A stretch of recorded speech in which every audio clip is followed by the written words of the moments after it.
Hi, Gummy Bears. We're ready for Chapter 9 of Clementine and the Family Meeting. And it starts off with her on the phone talking to Grandma.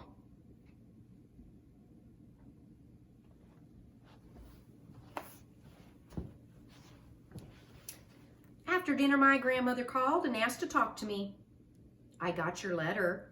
Don't you worry for another minute, she said. I've already started you a new hat. But will it have all my favorite colors in it again? Will it be soft and fit like your hands on my head? I'll do my best, my grandmother promised. Now, the other reason I called is that I realized I never finished that story I was telling. Put me on speakerphone so everyone can hear, would you? I said sure, and then she started over again. Now, that time with the boys in the garden hose. Oh, that was a good one. Your father was supposed to be in his room because my father jumped up from the couch and grabbed the phone and turned off the speaker button. Well, we have to go now, Mom, he said. It's a school night. Kids have to get to bed. Bye. Then he hung up.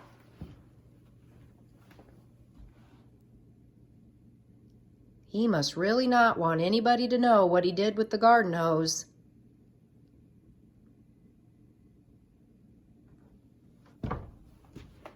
He told my mom to go put her feet up on the couch and sent me to get in my pajamas. My father is pretty good at the throwing someone off the track trick, but since I invented it, it doesn't work on me.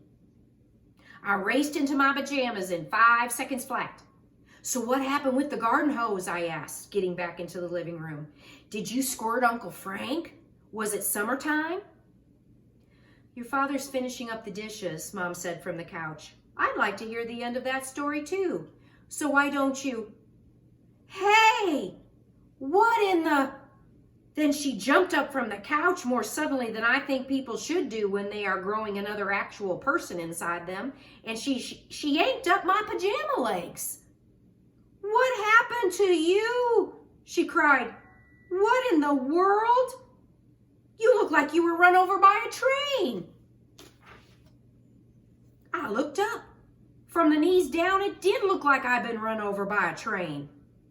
Can I wear shorts to school tomorrow? I asked, turning my legs around so I could admire the bruises, which were even better than the ones I'd gotten jumping from the bleachers at Mitchell's ball game last year. Clementine, what happened to you? My mother cried again. Did you have a fall? Did you...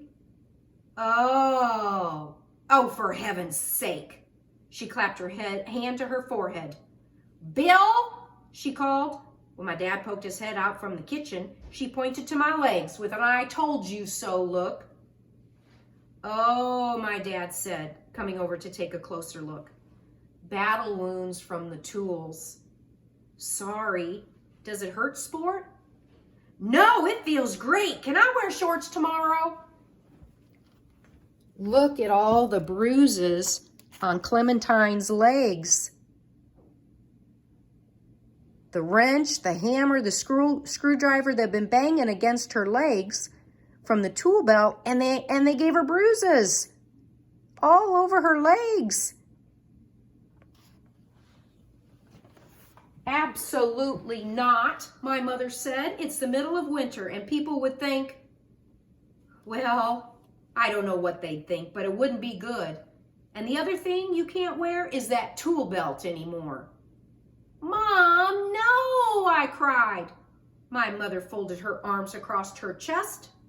But I got this tool belt at the White House, I tried. The president gave it to me for lifelong service to my country. In the Oval Office. My mom just shook her head. It's an heirloom from the Ming Dynasty. My mom rolled her eyes and sighed. She was trying all the tricks her dad did, remember? I looked over at my dad to see if he could help, but he just raised his palms as if to say, what can I do? Then I had a better idea. I'll wear my winter boots, the tall ones with the padding. My mom started to say no, but then I could see she was giving up, like maybe she was just too tired to argue about things anymore. This might be a good side to having a pregnant mother. Fine, she said, you can wear the tool belt if you wear your winter boots underneath. That's the rule. I jumped up and hugged her before she could change her mind. And that's the end of chapter 9 of Clementine and the Family Meeting.